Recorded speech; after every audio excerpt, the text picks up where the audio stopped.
This morning. I will begin to open up the meeting. This is the West Hartford Public Safety Committee meeting. This committee meeting will be available for live viewing on the WHCI YouTube channel. This is a virtual meeting and today's date is Wednesday, December 6th, 2023, and the time right now is 8 a.m. Thank you everyone for joining this morning, and I will call the meeting to order, and I will acknowledge all those who are joining the virtual meeting this morning, starting with Deputy Mayor Ben Winograd, Councilor Alberto Cortez, and we welcome our newest committee vice chair, which is Councilor Barry Walters. We also have Councilor McGinnis. Did I say that wrong? Yeah, I'm the vice chair. Oh, I'm sorry. I'm sorry, Tiffany. Vice Chair Councilor Tiffany McGinnis. And let's see, who else do we have? We have Chief Priest and his team.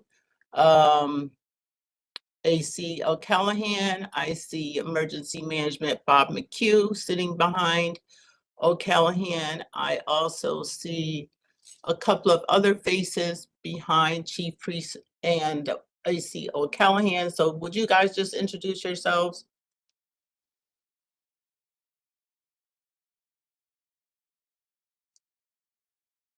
You're on mute. Okay, there you go. Counselor, this is Jeremiah Bassett and Bob Hilborn. Jeremiah is our fire mechanic. Bob Hilborn is with our Office of Emergency Management. Thank you for joining this morning. And we also have our Fire Marshal Grimaldi. We have Chief Riddick, Town Manager Rick Ledwith. We also have AC Terra, and we have the Mayor, Sherry Cantor, on the phone, and I think that's it. Have I missed anybody? If I have, please identify yourself. All right. Okay.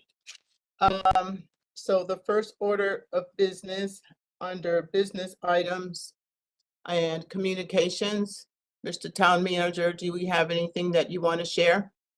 Thank you, Madam Chair, and good morning, everyone. Yeah, just wanted to quickly take a moment just to acknowledge our public safety leadership team who are all on the call with us this morning.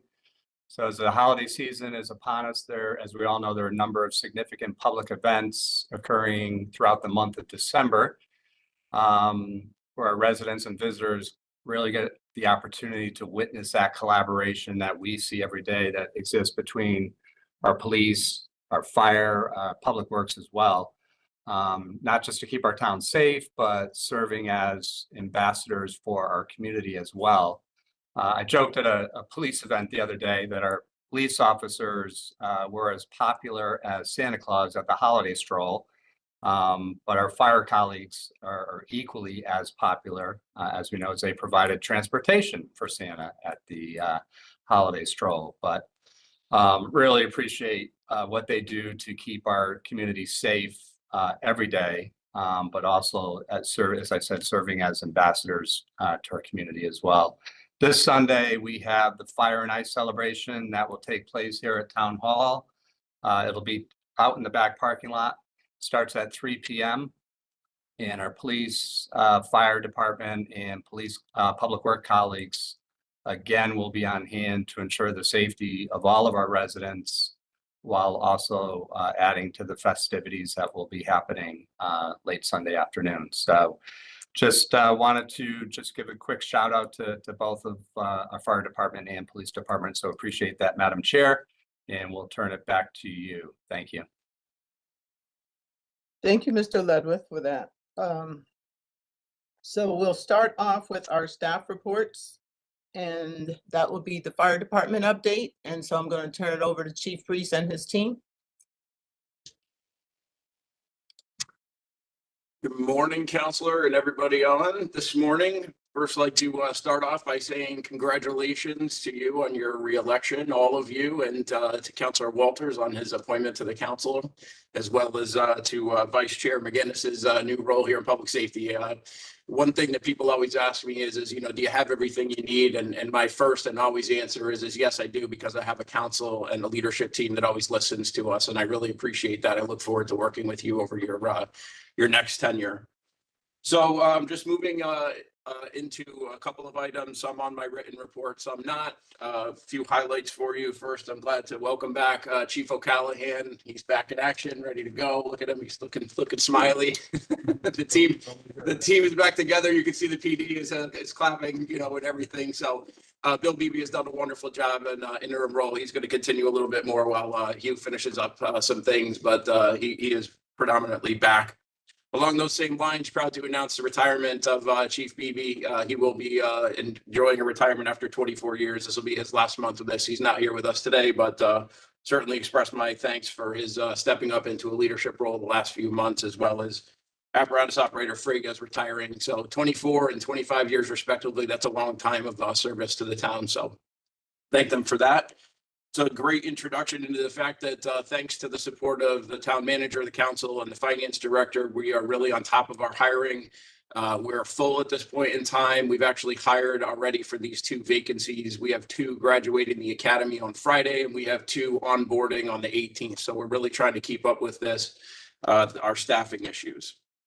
As I move into some of our calls this month, they're in my written report, but didn't get a lot of playtime in the media, which is fine. Just a few small fires, a chimney fire, heating unit fire at a commercial occupancy. And I think that my purpose of bringing that forward today for your review is that it's really a good reminder that we are coming into the heating season.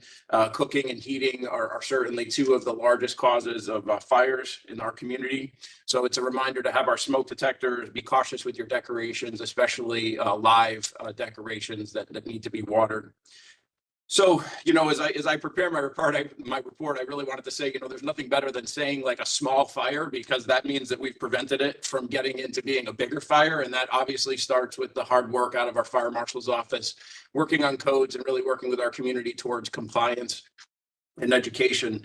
It's also a time for us to really reflect on how well our stations are positioned throughout town, the fact that our personnel are available at the times that these calls are coming in, and how they're trained and supervised out on the street, which really leads to that efficacy of response. So I'm very proud of that. And I note that also because as we come into the budget season, it's certainly important for us to look at preserving the facilities from which they come out on, the vehicles which they're in, and really make sure that we're supporting both the needs and staffing of our fire service so that we can continue to have these stay as small fires. As I talk about, you know, staffing, and I talk about the people who comprise the department, pleased to report on our Office of Emergency Management, and our community support officer participated in a very successful job fair the other day over at Town Hall. With a lot of discussions with both students and families that were there. So proud that that is happening, because it really works in concert with the fact that we're in the schools right now teaching our emergency medical responder to curriculum. And that is working well. It also leads into this larger discussion that we're having with both the state at the state level, with the Instructors Association, but also here locally with the West Hartford Public Schools. And we're certainly talking about adding curriculum for public safety disciplines, EMS, but we're also talking these bigger conceptual ideas about could we actually add on to, you know, our high schools and make alternative programs to really encourage our youth to join this, remove barriers, and encourage them to come into this field. So those are things that are ongoing in our world. I'd like to highlight one other thing in my written report, which has to do with Truck 3, which is one of our tower trucks. It's a 14-year-old ladder. It is certainly nearing the end of its life anyways. And through tremendous thanks to our council and finance and town manager, the support, we are replacing that truck. However, it's not scheduled to arrive for 2 years. And we are experiencing a problem that we can't find the source of, despite having brought it all the way out to Pennsylvania to have it looked at by a specialty ladder company. So the issue is you really can't fix it if you can't find out what the source of the problem is. And it's creating quite a conundrum. And I'm certainly discussing this with the town manager about what our options are at this point in time. And while I really do not enjoy this problem as the chief, it's complicated. You know, it involves our personnel and the safety of our community. But what I will tell you is if it was going to happen, I would prefer that it happen at this time of year when we're discussing finances and what our future looks like in our capital plan. So more to follow on that. However, some of the repercussions to having this truck out of service, it's causing an increased demand on our other apparatus in town. And while there are a few other things that are happening, we are going to be spinning up another medic unit up on the side of town, similar to our pandemic conditions, at least during the daytime hours. And that will allow us to take and remove some of the drive time off of our other aerial apparatus that's up at Station 4. But we're also, it isn't just about wear and tear on the trucks. We're also coming into the holiday season. We know that we have an increased threat presence from some of the international events. We've got some response times that we're watching. We're coming into weather season where it takes us longer to get places in town. But also we're watching some of this major construction going on, and we want to make sure that we have the right personnel on duty because, as I said before, it really has to do with availability as well. They have to be available to go to the calls, and we are doing a lot of medicals. So with that, I want to take and kind of defer for one quick second. I introduced Fire Mechanic Jeremiah Bassett, who thought that he was coming in here just to see what a Public Safety Committee meeting is all about. But the reality is it's an opportunity for us to bring in people in the organization who don't get a lot of playtime out in the public. They're truly the unsung heroes. He's our only fire mechanic who works on our apparatus. We work in partnership with DPW, but really Jeremiah has one of the toughest jobs in the organization. He's responsible for everything, you know, kind of north of the wheels on the truck that have to do with the fire department. And it's all of our vehicles that he works on. So it's a stressful job. He takes it like a champ. He really is one of these guys who comes in, smiles, and just gets it done. This truck 3 thing is very stressful. It's at the time that we're also taking and building a new medic unit. So Jeremiah, I just wanted to give you a little shout out. This is about as public as it's going to get, you know. So the counselors, I really offer for you and Mayor that Jeremiah is a great guy who is an unsung hero for the fire department. So along with that too, I think I'm supposed to recognize that he's a recreational hockey player and scored his first goal after 20 years. He'll appreciate that one, but anyways, I digress. So I'll pay for that one later. But going back into more serious, I appreciate him, and I'm glad he's here with us today. So I alluded to this before, certainly budget season. I've spoken with the town manager also about, you know, the possibility of just taking and creating some working group opportunities where we can get in with some of our counselors and discuss what the future of the fire service could look like and some of the future needs, so that it isn't just a budget season by budget season type of discussion, that we're really looking to the future, especially because we're looking at receiving in the Tecton Public Safety Facilities Study and, you know, how we are continuing to operate without a training facility right at the moment.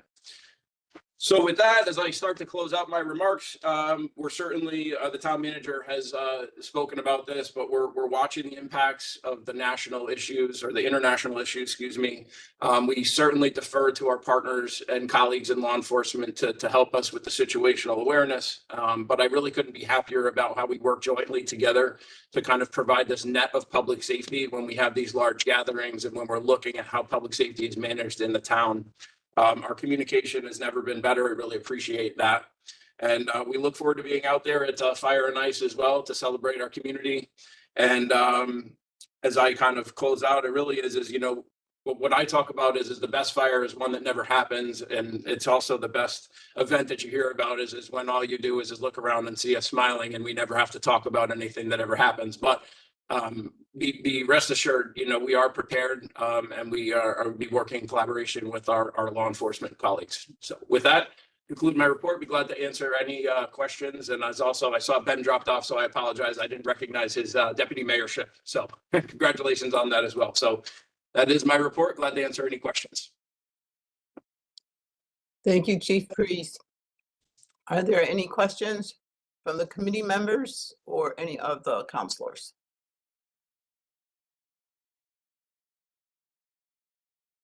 No questions? Okay, I have a couple of questions for you, Chief Priest. But first off, welcome and thank you, Jeremiah. I know you're probably the department's hero, I think I could say you're my hero, because if you are not able to provide that mechanical service, I would say that, we are up a creek without the you-know-what paddle. So thank you for your service, and also thank you for the athleticism that you bring to the department as well. So a couple of questions for you, Chief Priest, when you talked about, first of all, thank you for your continuous forward thinking in terms of looking at the department and looking at our young people in terms of how to bring them into the field, especially in this particular field, right? But my question is, when your staff does go out, or when the team does go out to the high schools, are you focusing on just seniors and juniors, or does all the students come down from freshmen to seniors? And how do you, I guess, get them engaged or excited? What are the types of questions that they ask? And tell me if you see our Black and brown students coming to the table as well. Thank you, Councilor Blanks. I absolutely love the question. I'm going to hit a few of the high points, then I might turn over to Chief O'Callahan. But certainly, the use of the community support officer has been really, really helpful. So first, he coordinates a lot of these activities as well. But what we're doing is we're using people from all different backgrounds inside of the department as part of our outreach efforts. People who come from different or underrepresented communities are out there as well, members of our service. So it starts with, we have summer camps, we have Teen Cert, we have the EMR program, but then we have the specific outreach events, whether or not it's Prep for Success. So we're working in a lot of different spaces.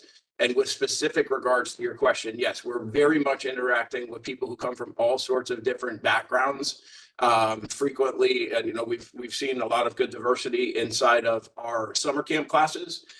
We've seen that in the Teen Cert.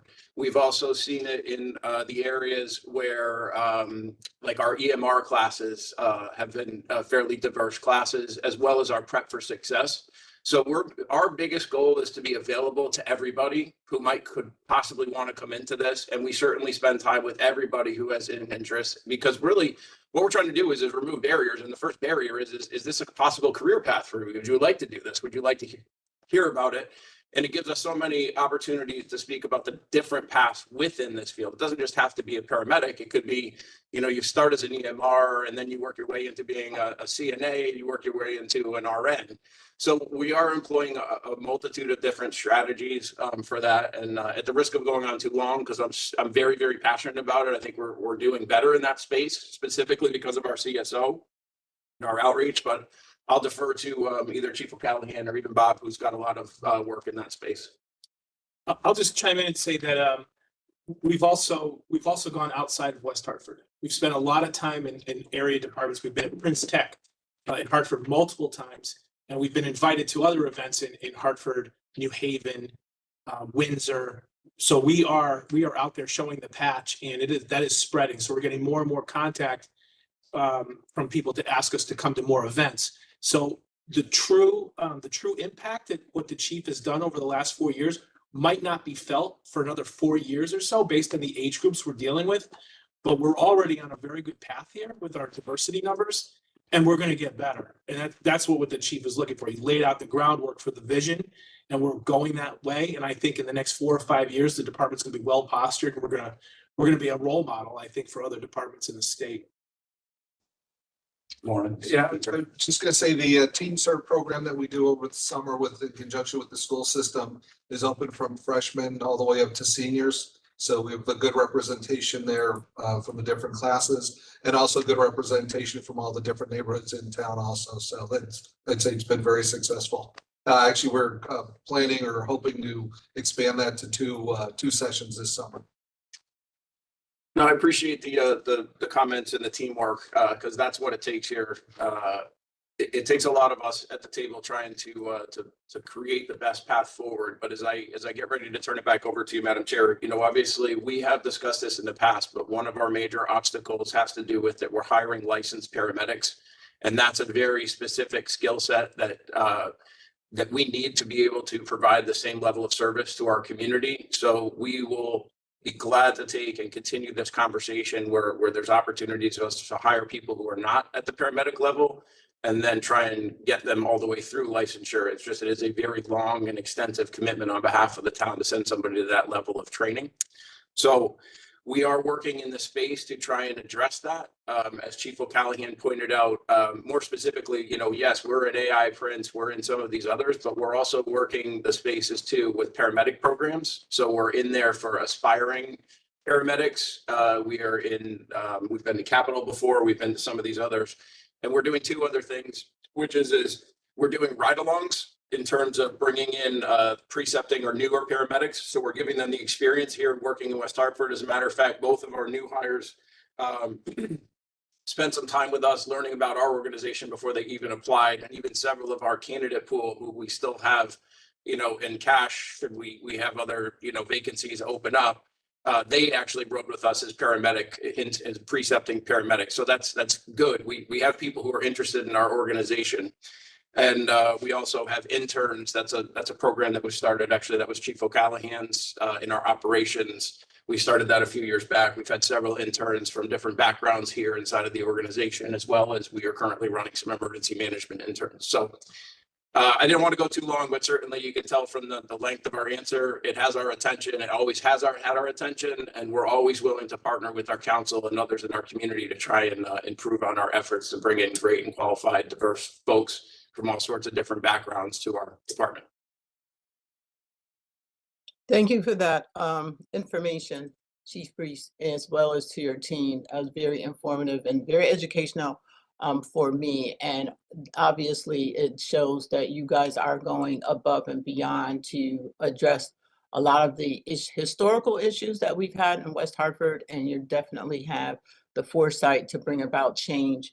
So it is really pleasing and welcoming for me, and I'm sure others around the table, that your efforts are strong and meaningful.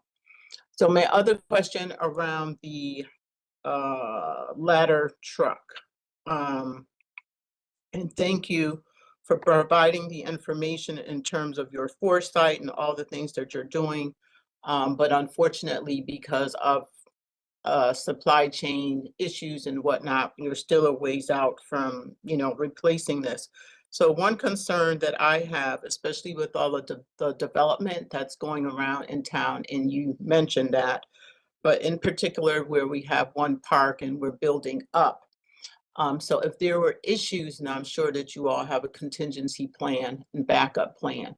And I remember when we did do the station visits, many of your team addressed that as we begin to develop town and we build up. That's a big concern of theirs. So obviously, when you started talking about the ladder truck being down, my mind went directly to that building. If there was an unfortunate incident and we did have a fire, how would that impact the department with this ladder truck, being down? Can you address that? Chief O'Callahan is going to pick that one up. So that ladder truck being out of service. So I should just explain really quickly why it's out of service. It's a platform that goes up 100 feet in the air, and we cannot figure out why, but it dips down like this. It dips down. So you can imagine being 100 feet in the air, and with a little dip like that, it's very dangerous. So we got to figure out that problem. But the reason why it's not concerning to us as far as public safety goes is we have another spare ladder, and we have ladder 4 back in service now. So we have 2 ladders. But we also have a great relationship with Hartford and New Britain and Newington. And those relationships were built up over the last 3 or 4 years since the chief came in. And we have them on standby to be able to respond into the town if we need them. So we know where those ladders are located. They let us know when theirs are out of service, and we stand by for them. It's not our primary. We don't like to do that, but it's definitely in our tool bag to use should we need a ladder truck. And the means of egress for rescue, the primary means is not through the ladder trucks. It's actually through the interior part of the building. That's where we always look for an interior exit. It's a last case scenario. That side of town has lower level height. So again, reduces the risk just a little bit. This side of town has the higher elevations, and that's where we keep our other ladder truck. So the risk, we are minimizing the risk where we can. So we are taking all of that into consideration. I can go into hours of discussion over operations. I love that stuff. So if you have any more questions, just let me know. Okay, thank you very much. That was very informative, and I will take you up on that offline. So thank you for that, especially around the elevation. These meetings are very informative, so thank you. I feel like I can educate other people. All right. If there's no more questions or comments for Chief Priest and his team, I will then turn it over to Chief Riddick for the police department update and his team. Hi, good morning, Madam Chair, and I will offer words of caution to you. As radiant as you look this morning, when you unleash Chief O'Callahan to speak one-on-one, I just bring your coffee, bring your pillow, and I also offer the same words of caution with ACT Terra. They are phenomenal, but if you catch these guys, it will be a while. So make sure you block off your calendar. That being said, good morning, everyone. Hiring and retention, we currently have 6 vacancies. We're doing very well. As you folks probably know, we swore in 2 new officers yesterday, and they will begin the Milford Police Academy on December 9th. Pistol permits, comparing last year in 2022 for November, we had 12 applications. This year, believe it or not, the same, 12. And the breakdown for this November was 7 men and 5 women. In November of 2022, we experienced 225 motor vehicle accidents and 391 motor vehicle stops. In November of 2023, this year, we had 226 motor vehicle accidents, up 1. But we increased to 489 motor vehicle stops. Year to date in 2022, we had 4,147 motor vehicle stops, and this year we are up to 6,743. Our Emergency Reporting Center, ERC, received for November 1,735 911 calls and 5,291 routine calls for service, and 96.1% of the 911 calls were handled with less than 10 seconds. So kudos to that organization and those personnel working in there. They were doing a bang-up job. Moving forward to our community support unit, which we call CSU, that's out there. On November 3rd, we attempted a motor vehicle stop and the car fled. We were able to deploy stop sticks and we were able to effect an arrest. We had a Glock firearm recovered and a whole bunch of narcotics. And the driver also had a warrant. November 13th, we had a stolen motor vehicle. We had a flock hit, and we were able to recover that vehicle and return it to the owner. On the 16th, we observed, and you might have saw this on our social media, there was a group of dirt bikes that were going through town. Our CSU, using unmarked vehicles, were able to surveil them and watch them. And then they stopped at a gas station, were able to corner them and at least get one of them who attempted to flee and make the arrest. And the charges of an individual, forgive me 2 seconds for the cheaters because I can't see anymore. Possession of a motor vehicle with a changed ID number, illegal alteration of a motor vehicle ID number, reckless driving, interfering with an officer because the individual attempted to run, operating an unregistered motor vehicle. And the last one, if you recall, the town council, we did an ordinance change for ATVs. We're also able to utilize that charge too. A violation of West Hartford Town Ordinance 168-35, operations prohibited, which prohibits all terrain vehicles in any streets in West Hartford. So really good job done by those officers working through that. On November 21st, we had a Dodge Challenger that was a stolen license plate, and we again did surveillance and were able to secure the operator. There was over 30 different sets of keys that he had on him, and he actually crashed into a couple of our unmarked vehicles, and there was multiple illegal firearms that he had in his possession inside the vehicle. And on November 22nd, we had an LPR hit for a vehicle that came out of Bloomfield with the driver having 5 domestic violence warrants. We were able to, again, using surveillance, the unmarked cars, which is very, very helpful, box the individual in and secure an arrest, and that person was arrested and turned over to Bloomfield for those arrest warrants. And a couple more things, and I really tried to make this brief, but I just couldn't cut anything out. So my apologies, for that. And, a couple of days ago on Fairview Ave, we have a report of a gentleman threatening folks inside the house with a gun. We arrived on scene. We secured the perimeter. We were able to evacuate the building, search. And then, long story short, the gentleman denied that he had a gun, denied threatening a gun. We had enough information to secure a search warrant for his bedroom. Once it took us a couple hours, but we got that. And once we searched the bedroom, he did have a loaded gun inside there. So he was charged with disorderly conduct, threatening in the 1st degree, reckless endangerment, 2nd degree, and criminal negligent storage of a firearm because his firearm was not secured as per statute.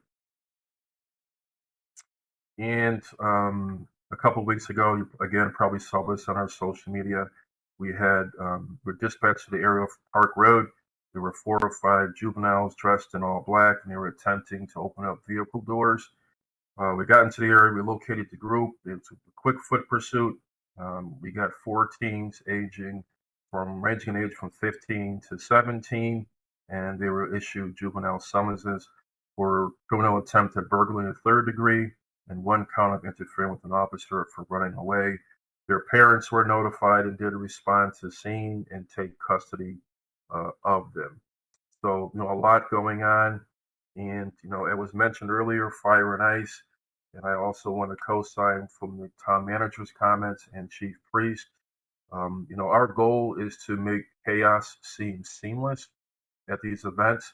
And I think we're really successful with that. But it's a tremendous undertaking to do this, and just keep us in your thoughts and prayers as we go through this, because there are a lot of people out there with bad intentions, but there are many more people who outnumber the bad with good intentions who just want to come out and have a good time. We will have, in collaboration with the FD, our command post is in for the town. We will have a nice open house and some other things. We have yet to wrap it, with a nice West Hartford wrap. And of course, the PD logo will be first. So I just want to put that clear and put it out there, and everything else. We did most of the work.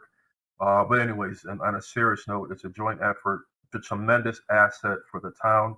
I want to thank the town manager and the mayor for their willingness to secure the funds and using ARPA funding for this. And it's forward leaning to help, push us forward as to these command scenes and other things that are happening in our town and in our region. A tremendous asset. Speaking of forward leaning, and I heard my colleague Chief Priest talk about looking into the future. And, one thing that we're trying to do in the PD and law enforcement is catch up to AI. We are behind the 8 ball in there.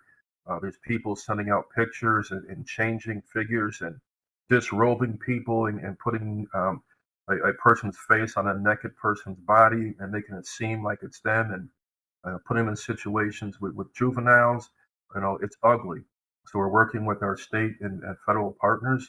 But I have to admit, we are behind the 8 ball a little bit, but it does not deter us. It energizes us as we continue to go forward to work with all of our partners to get a wrap on this, heading into the future. And then lastly, I during the swearing-in ceremony yesterday, I had a quote that I wanted to read. And at 57 years old, I forget things from time to time, so I did not read it yesterday, but I think it's appropriate, for this morning and, for our country, our state, and especially with public safety. my vision personally of what a strong person is or a strong individual has changed dramatically. I was raised, lifting weights and, you know, sucking in creatine and just being this big monster with muscles and no emotion, as if that was manhood or if that was strength. And I realized, especially in my later years having grandkids, that's actually weakness. Those people that can express and show emotion and tell someone they love you, even if you're of the same sex and gender, it doesn't matter. It's like, hey, I love you. It's not a sign of weakness. And our country, compromise is seen as weak, which is ridiculous. It just really, really is. Compromise is a sign of individuals coming together for the greater good and each side sacrificing for the global humanity and for the country, whatever it is, for progress. So this quote comes from Adrian Rich, and I absolutely love it. I'm probably going to get it made into a plaque, and it reads as follows. There must be those among whom we can sit down and weep and yet still be counted as warriors. We need to show our humanity. We need to demonstrate life. We need to demonstrate civility. And just at the end of the day, we just need to demonstrate that we're all Americans, that we can agree to disagree, but we have to come together as one. I thank you for your time. I apologize for being long-winded, but it was on my heart to just say what I needed to say. Thank you. Thank you, Chief Riddick. I appreciate that.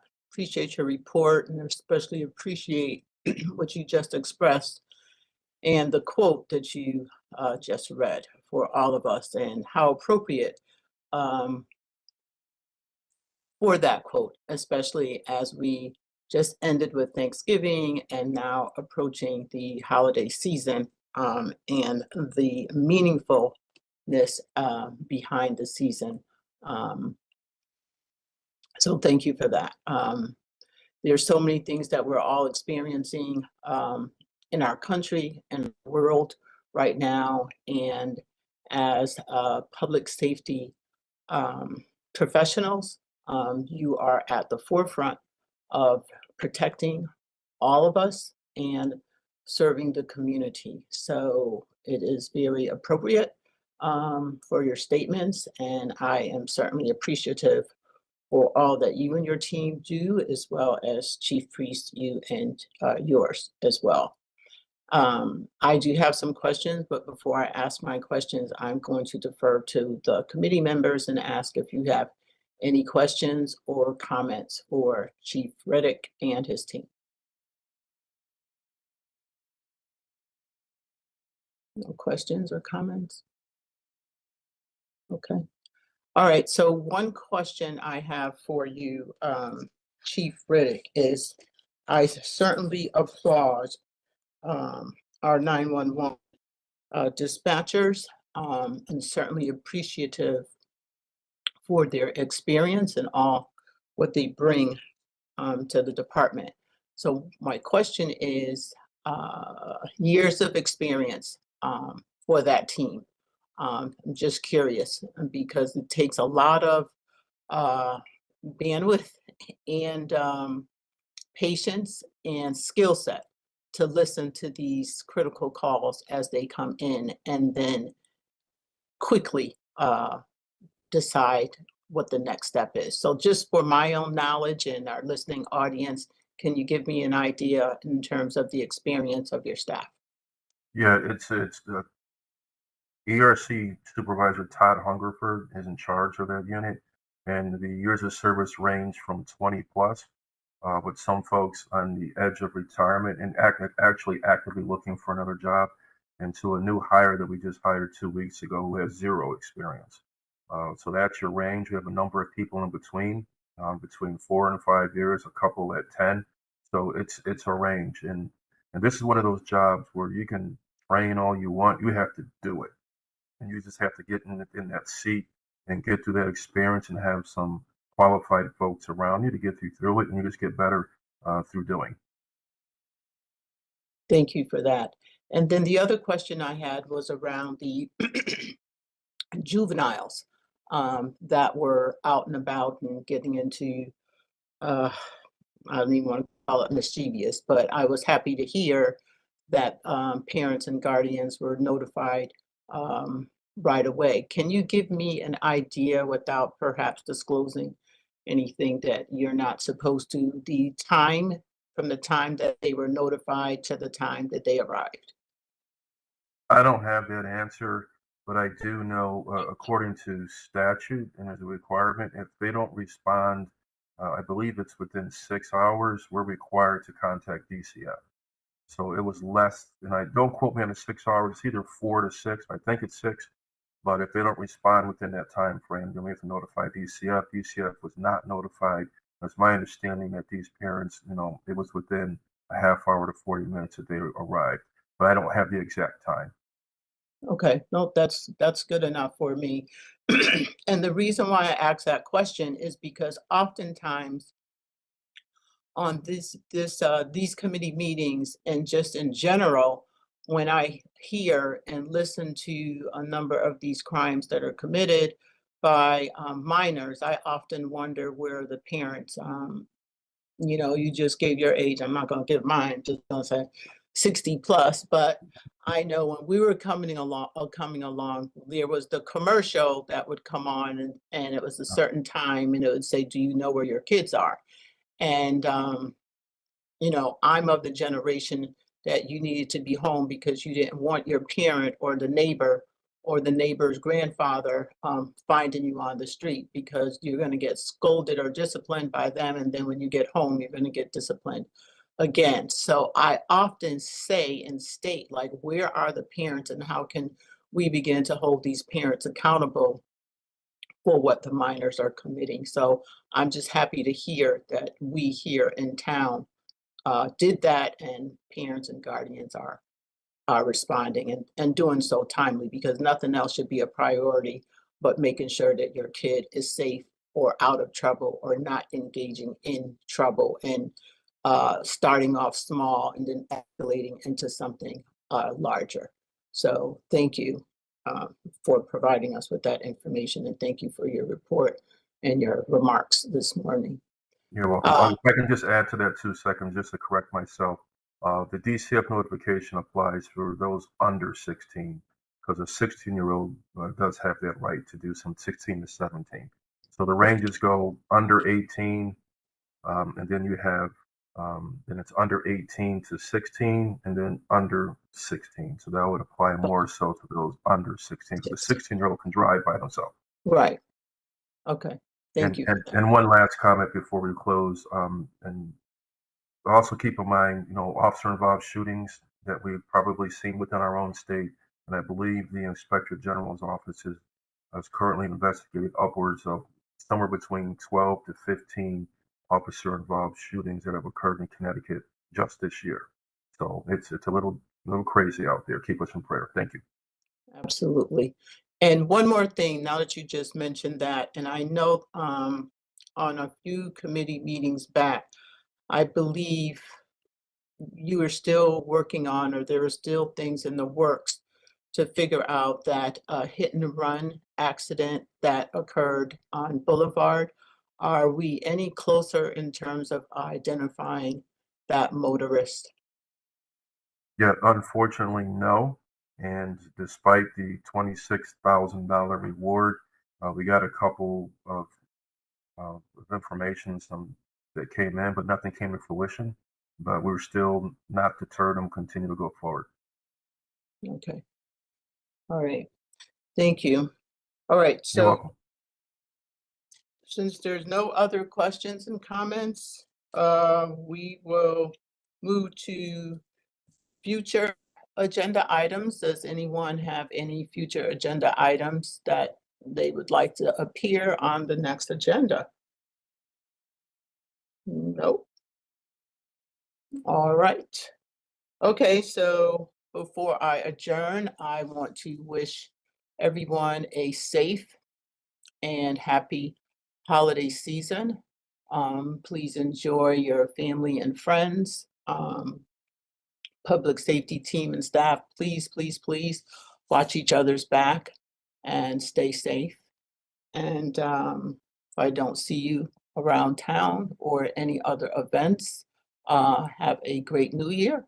And we will see you next year. Thanks, everyone. Thank you.